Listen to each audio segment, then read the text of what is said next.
And now it is with great honor to welcome our speaker today for this keynote presentation on the title of Professional Midwifery, Revolutionizing Maternal Care in India. Our speaker is Ms. Inderjeet Kaur, who is also known as Indy. She is the director of midwifery at Fernandez Hospitals. She has also held several strategic roles in her career in the NHS in the UK. She's passionate about reducing healthcare inequalities for vulnerable women. Indy has successfully launched the world's first maternity clinic in the Royal London Hospital to support women who have experienced sexual violence. She has spent the last 6 years in India training professional midwives and providing clinical leadership to midwives in the Fernandez Foundation and the government of Telangana and India. She is passionate about reducing maternal mortality via midwifery training and respectful humanized care for Indian mothers. Her initiative for developing seamless pathways of care for women with complex social needs won her the British Medical Journal Award. She is also the recipient of the 2019 Chief Midwifery Gold Officer Award in the NHS UK for outstanding contribution to midwifery. Indy has several publications and presentations to her credit as well. Her contributions to midwifery have won the state of Telangana the best performing state in midwifery initiative in December 2022. It is with great honor to welcome you, Indy, for this presentation, and I will hand over to you. Thank you. Thank you, Red, for a lovely introduction. I am honored to be here, and I will start my presentation. Thank you so much, everybody. Good morning, good afternoon, good evening, because this morning I was doing a talk whilst the rest of the world were in the afternoon, evening, so I'm conscious. But thank you for being here. My passion, I'm a British midwife, and I've worked all my life in the UK until 5 years ago when I was introduced to India, and the exciting journey began, and I've never looked back. So just to share, I'm currently working in Fernandez Hospital, and the hospital was established in 1948. This is a really important slide because it's important to understand where the concept came from. The births as till the 31st of March has been over 2,22 million. So that's loads of births, and that's something to be mindful when we're talking about embedding a professional midwifery in India, because the volumes are huge. So what happened? If you look at the maternal mortality and the trend in maternal mortality rates from 1997, and it's coming down now. In 2011, Dr. Abita Fernandez looked at the maternal mortality and saw mothers were dying and needed to understand why and how can we impact on the rising trends in maternal mortality. And she'd been to the UK and spent some time and saw professional midwives and what professional midwives can do. So it started with, could we pilot the midwifery training and education? And following that, it's a 63-year-old from 1948 to 2011 with the tradition of doctors attending every birth.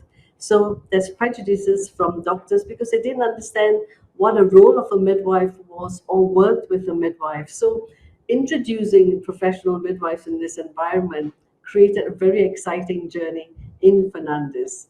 And the challenge was, what is a midwife? Because in India, up to then, when a nurse qualifies, she also qualified as a midwife.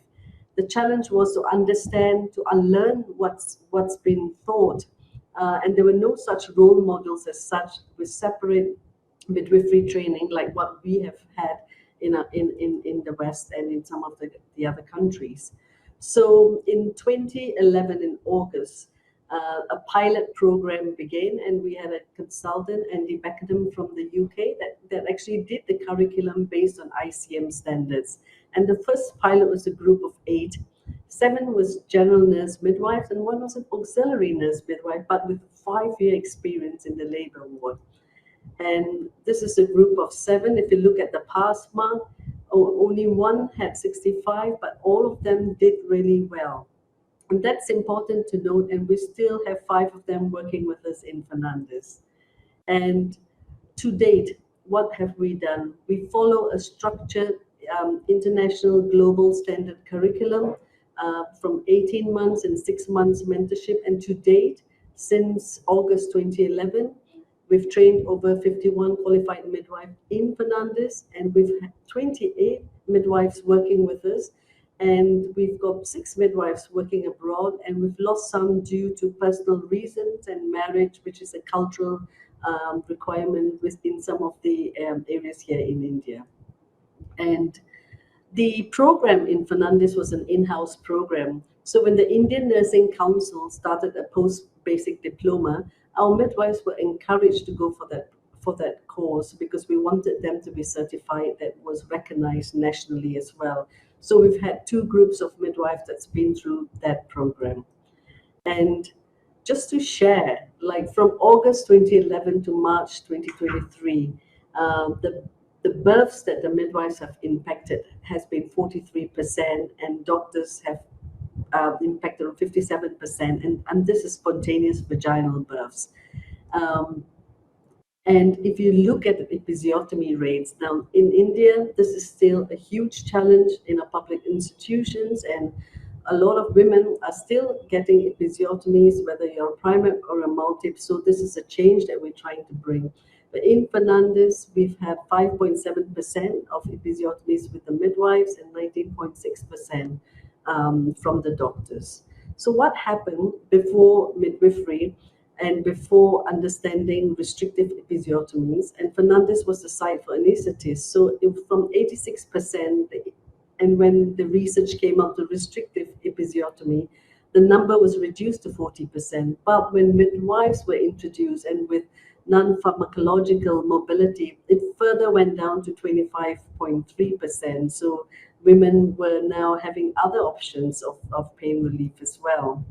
And as you can see, when we started in 2011 and to date, this is the percentage of epidurals that we've had.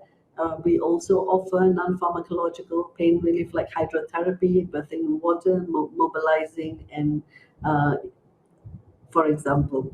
So the PROMISE program that started in Fernandez was making pregnancy safe, humanizing birthing, training a workforce, and promoting midwifery. And we've now changed our brand, and this is now a Fernandez Midwifery initiative, and I'm really proud and privileged to be part of this. So why midwifery in Telangana? Now, Telangana state has the highest cesarean section. We still have challenges of disrespect and abuse due to huge volumes, because one of the incentives for women coming into birth in public hospitals did reduce maternal mortality rate, but also the increased disrespect and abuse because there's volumes and the staff are not there to meet the requirements. We need to promote natural births and reduce near misses and unnecessary interventions. In 2017 was my year of sabbatical when I came over to India. We had the privilege of doing our first public-private partnership with UNICEF, the government of Telangana, and Fernandez. And this is an important slide because if you can see the uniforms of what the trainees were wearing. We trained 30 nurses in the public institution around Telangana. And this is where they are today, establishing professional midwifery in Telangana. So they are really proud of their uniforms, and the word has gone around, if you want a normal birth, go and see the midwives that wear pants and suits. So it's really interesting. It was not just introducing a curriculum for midwifery, but also ensuring that respectful care, compassionate care, and women-centered care was introduced as well. There was a lot of unlearning to do at that point too. Childbirth classes were introduced to empower women, so women were aware of their rights. Women were also aware that they could move around during the early labor and birth. And we love this because you can see the group of three women totally enjoying the session with the midwives. Um, Not all hospitals support birth companions of choice coming in. So it trickled. We had husbands eventually coming in because we had individual rooms as well. So women started bringing in their partners if they chose to bring in their partners or companion of their choice, which was so great to see. And it's a lovely picture if you look at the midwife and the partner collaborating and supporting the woman in labor. And again, part of our scenes in the birthing rooms. Um, Respectful care was so important, and this was one of the challenge the commissioner had put on us. I know that you can do a midwifery program, but the respectful care needs to be translated, and that's what we did, and it was so important. The midwives brought changes into the antenatal clinic. They had a structured approach, and women were not queuing and waiting for long hours for the antenatal checkups. And they introduced numbers where they were seen, and there was no chaos in the antenatal clinics. The one challenge we had was stopping elective cesareans for nulliparous women, and this is a group of women waiting for their cesarean sections. And since the ASHA workers, who is the accredited health social activist, they are key and they oversee women in the community. They too needed to be empowered to understand what we were doing so they could encourage the mother to mobilize. And that training was also very important because they were a huge support to the community, and women and their families listened to them as well. So in the first training site when we started with a snapshot of our data, the cesarean sections reduced by 10% and the normal births increased by 10% as well. And when we moved our training into the second side, we're very pleased to see, alternate birth positions of choice. They understood why it was important, and we had no mothers birthing in the lithotomy position, which is still very much the position birth of choice in a lot of institutions, though we're getting away from that as well. The program was evaluated by a third-party educator. I'm not with a third-party institution, but what came out was in yellow. We were impressed by the changes in attitude in the trainees and major achievement. There was a lot of unlearning to do because the midwives had to learn to watch and wait and the art of understanding a woman. So it doesn't mean that when a mother comes into the hospital, you put an IV line, because they still felt that that's something they had to do. So they had to learn to watch and wait and understand the midwifery philosophy. And as we do in the West, we knit quietly in the corner.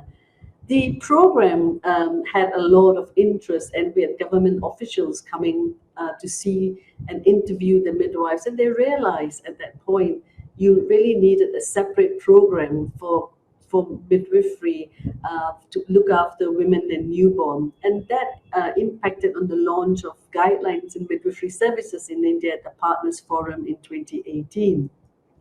And then we've never stopped.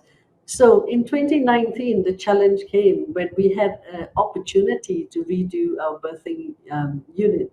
And that's when we introduced a co-located midwifery birthing unit. And it's so important and lovely to see women in the communities feeling safe and coming to birth. So it's called the Lutz Fernandez Birthing Unit. It's co-located. We have a different entrance and different philosophies and a team looking after women and the newborn and working very closely with lead obstetricians. So the midwife also has support mechanism and neonatologists. Before we opened the unit, we did a lot of training together and we co-created the guidelines as a team. And the admissions, yes, we started in July 2019, and we had a period of COVID that was closed for a bit, but we reopened it again. and we've had a total of 1,123 women who birthed through a midwifery-led care units. 60% were multigravidas and 40% primogravidas, and we had 25% of transfers and births. But the most important slide as well is the reasons for transfers. Again, I'm not going to read it, but for pain relief, prolonged second stage, for example. More importantly, the transfer outcomes, half of them had normal vaginal births, and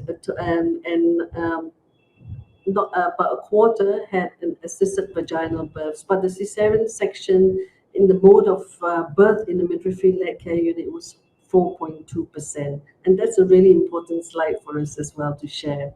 The perineal test, the midwives see the mothers in the antenatal clinic. They introduce perineal massages from 35 weeks, and in the second stage, warm compresses have been introduced.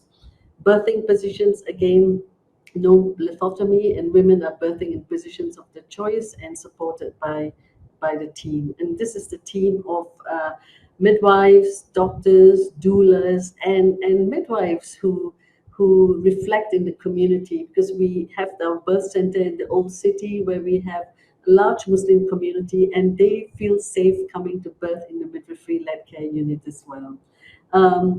What happened then? So following that, we were then initiated to be a National Midwifery Training Institute, and it was recognized by the President of the Indian Nursing Council, and we inaugurated and had our first educators program in November 2019.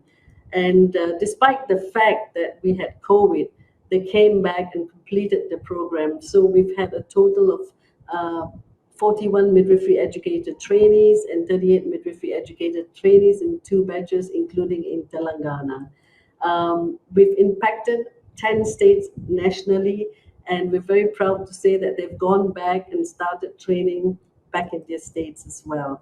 Impact of midwifery in Telangana, we have impacted on 49 facilities in 22 districts, and we provide mentorship. And in the media had also understood how midwifery could be the perfect remedy, but it's a whole pronged approach in looking at evidence-based practices and bringing in that to the country.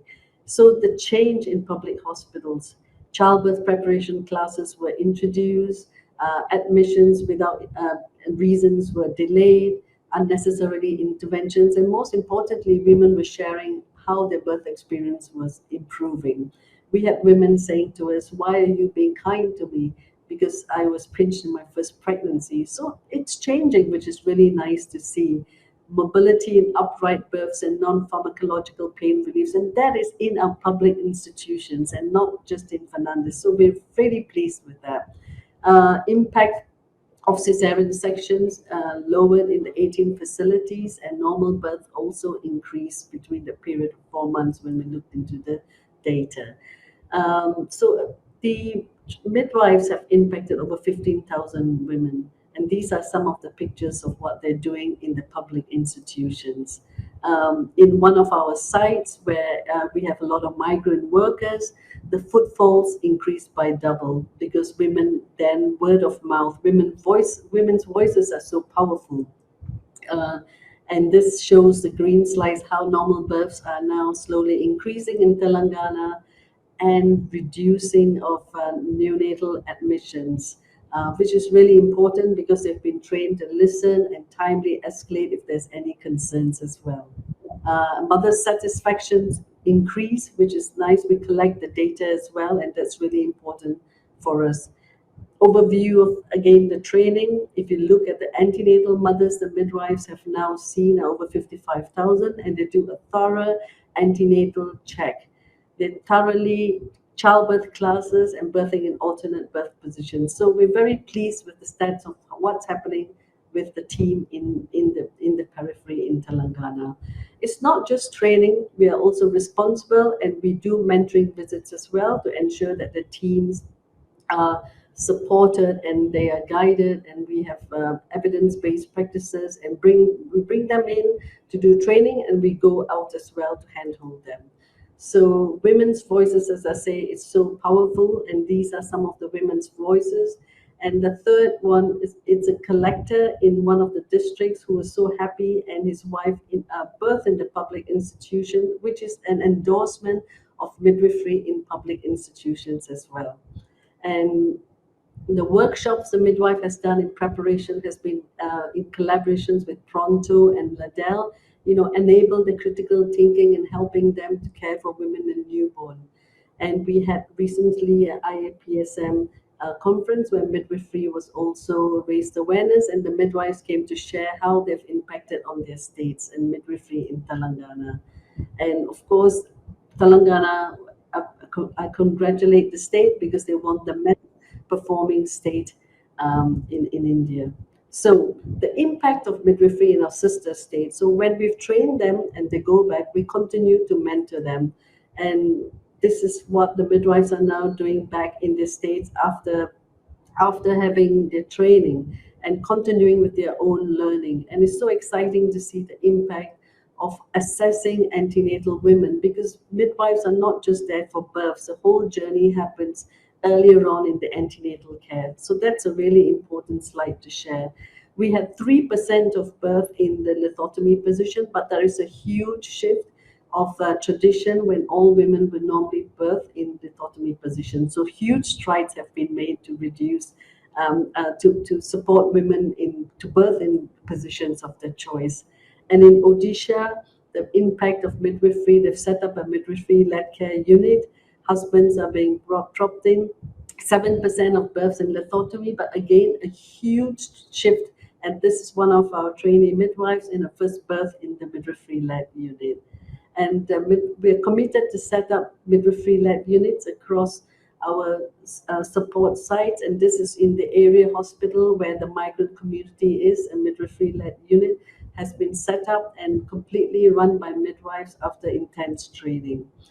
We're also pleased to introduce Tanya Burchell and the Respectful Maternity Care book, which was published and very much in context to care in India. And it's a must-read book for even obstetricians and nurses.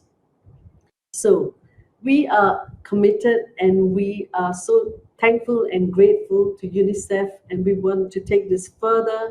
We want the quality of care standardized, hand-holding the National Midwifery Training Institutes and the State Midwifery Training Institutes, orientation for new international midwifery educators, and having the research and data for analysis. And very importantly, this Telangana project has been funded and support from UNICEF.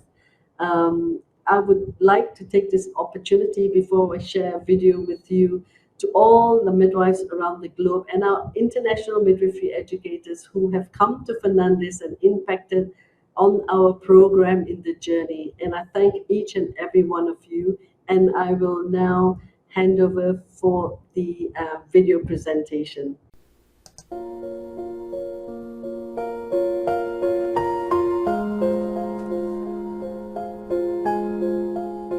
The state of Telangana has come a long way in improving maternal and infant health in its public health system. Globally, maternal mortality and rising C-section rates have been major causes of concern.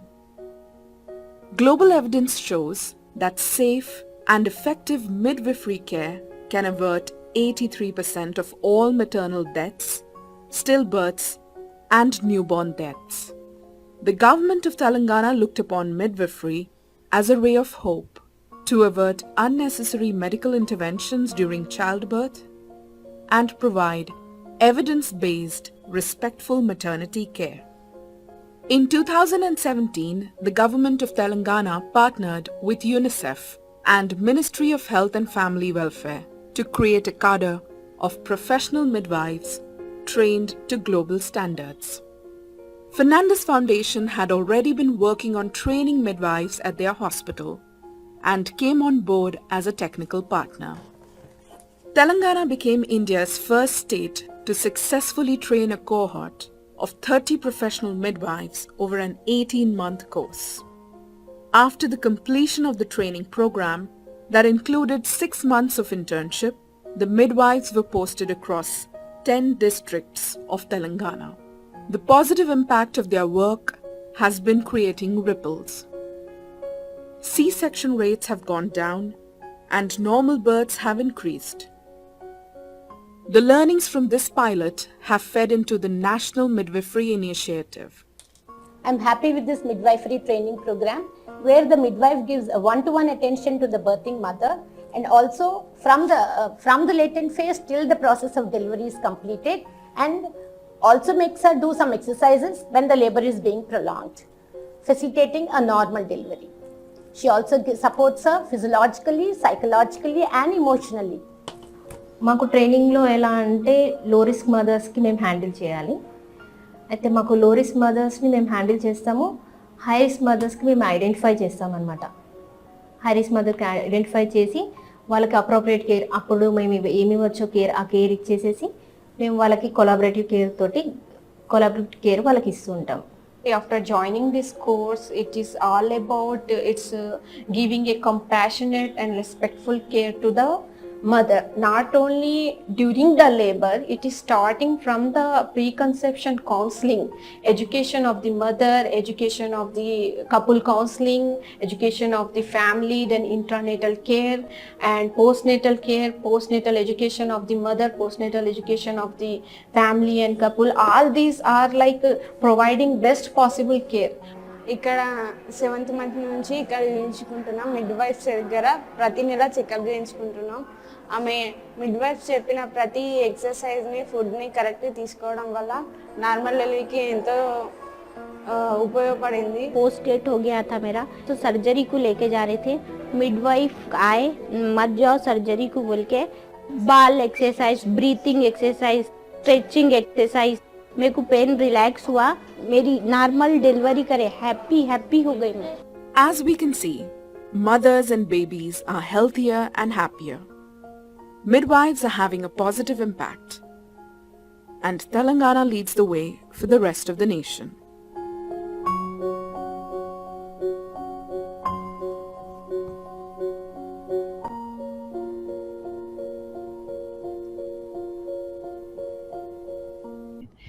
Wow, that was such an inspiring presentation. It's just amazing to see what all you have been able to accomplish there over these last 6 and 10 years. I know, having spent some time in India myself, I know how kind of complex it is to work on creating new systems and getting support for that. And it was just so, I love to see some of the midwives sharing and using the word pride, you know, in the way that I feel like pride is something that we've lost so much in our roles as midwives, you know, and it is such a career to be so proud of. So it was really nice to see that coming through and see those smiles of the women and the colorful sheets and just all of the details. I also love how in the program, you've really looked at the whole collaborative healthcare from the ashas and in the village, you know, really bringing them into the program all the way up through, and the obstetricians. And so, yeah, huge congratulations. It's so inspiring.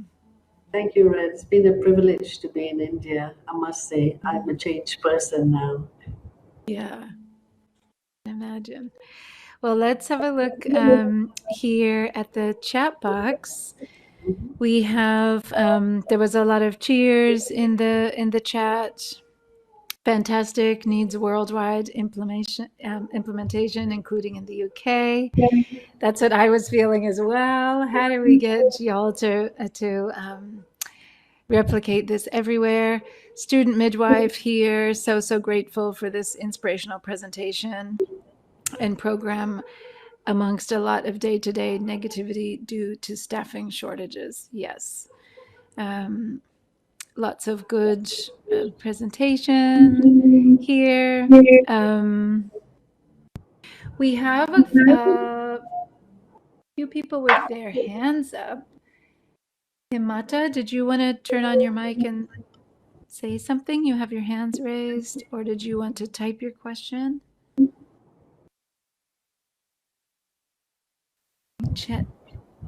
Chetan, you also had your hand up. Did you still have a question for Indy? And Isa as well? Let's see. If you can turn off, are you able to turn off your microphone and ask your question?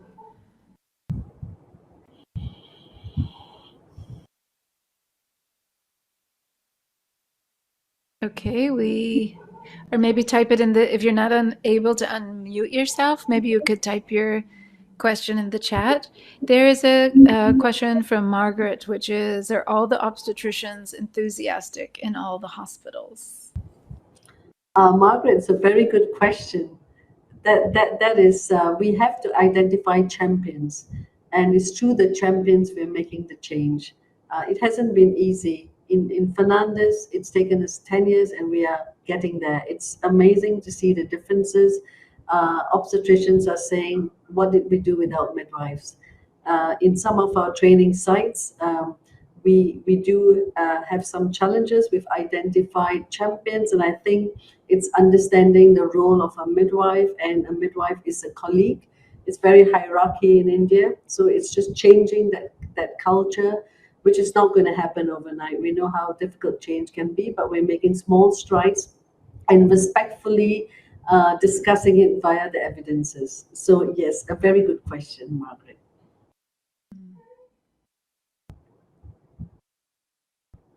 I was also curious about, or what I also really liked about the presentation is it came through really strong also about the continuity of care. So the midwives really being seen as that preconception, prenatal, and then also postpartum support. Because in so many places, the midwife is just about like the moment of birthing. So I love to see that really coming through in what you're doing as well. I think we know the evidence with continuity, and we don't have enough of midwives to offer that to everybody. We still look at individualized cases and women who are vulnerable, continuity, vulnerable, like for instance, we've had midwives that's gone through looking after women who've had previous abuse without a single vaginal examination, and looking at the midwifery philosophy, contractions, and preventing a cesarean section there, because the mother initially said she wanted a cesarean section. But when we explored it, and she developed her trust because she saw the midwife more than once, and that's what ideally the blueprint all over the world. Still have challenges until we have more midwives, but we are case loading the ones that really need us and who are vulnerable. But the midwife is there. She's also there birthing women with complex needs. The only thing they don't do is a cesarean section and an instrumental birth. So they are very much in demand. So this is from Isa, and she was wanting to ask, how do you increase women's motivation to participate in the activities that you and your team have programmed? Because I often meet, at least in my country, the midwives are enthusiastic in the program, but do not get or even reject from society. I guess the women are not interested in the programs. I think, Isa, thank you very much for your question. What we do is we've introduced these childbirth classes in the antenatal period, and women are waiting for a long time, and that's when the classes are being facilitated, and the midwife goes and finds out how many weeks there are whilst they're waiting to be seen. And as you can see in the video, talking to them if they've had a previous cesarean section, discussing a VBAC. In some of the hospitals, they are doing it, and also empowering women that they don't need to just lie down and not mobilize throughout the labor, because that's a practice that's very much happening.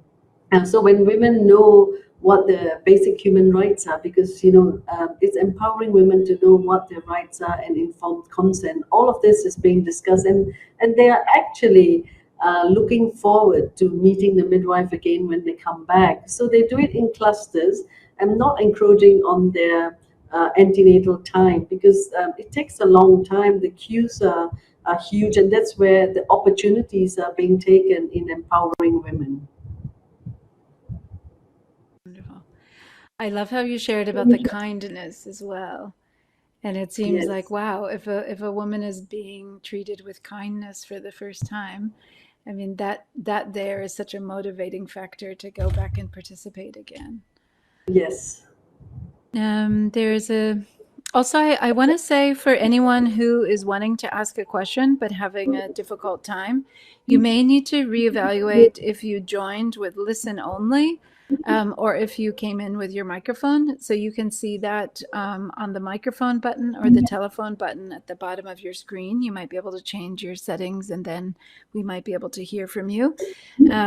Please do keep adding your questions in the chat because we have about 5 more minutes.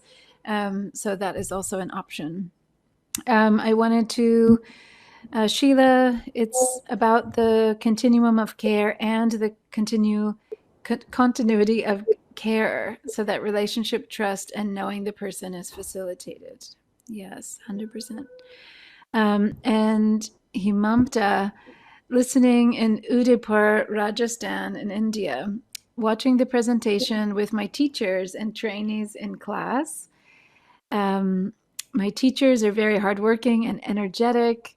It is very good for us, and also every woman who will come to meet with us. Absolutely. It's wonderful, yeah, that you're watching all together and getting inspired. Another question, Angelica. There is a big challenge to gain the acceptance from obstetrician teams, although we are not interfering in their scope, but it still remains a very big issue. That's globally. It's not just in India. I mean, globally, as midwives, we had to fight for a lot of things. We had to fight to keep our midwifery-led care units open, and I do feel, though the trend is getting better, I think obstetricians need to understand what the role of a midwife is, because they've been trained in that way. This philosophy should be introduced in medical school, and that may help change the aspects on how they view birth, because they view birth as a risk, and that changing a culture needs to happen as well. I totally agree with you. Yeah, and the next from Anne-Marie, the OB-GYNs are finding their patients that they see privately would rather see midwives in the government hospital. Yeah. And it is also the women, right, who start demanding access to options, or when other options are being created and the midwives are just leaving to go towards those options with more kindness. That's also where change will really happen. I was also curious about what you see as, you were mentioning, I think, about somewhere around 100 midwives in one of the slides in the training that had gone on. And I was wondering, what is the interest that you see of young women in your area and around, putting their hands up to be like, I want to train to be a midwife? What is the interest level like now? Is it hard to find people to join you? I mean, when we did our first training in the public-private partnership, we interviewed the midwives, and what was coming through was, I want to improve health. I want to reduce mothers from dying unnecessarily because I know that I can prevent that. Or I've seen women having disrespect, and I want to change that. These were all coming from this particular group of nurses learning midwifery, and I do feel selection is really important, and you need to get the right person in. I also feel that direct entry should be also an option, because not everybody who is a nurse that wants to do midwifery, so watch the space. I do feel that will also help to have more midwives from women who are interested. So direct entry is something that is still to come. Yes. Yeah. Okay, great. Okay, well, I think we are at about our time limit with that. So thank you everyone for your participation and for your questions. And thank you again, Indy, for such an inspiring presentation.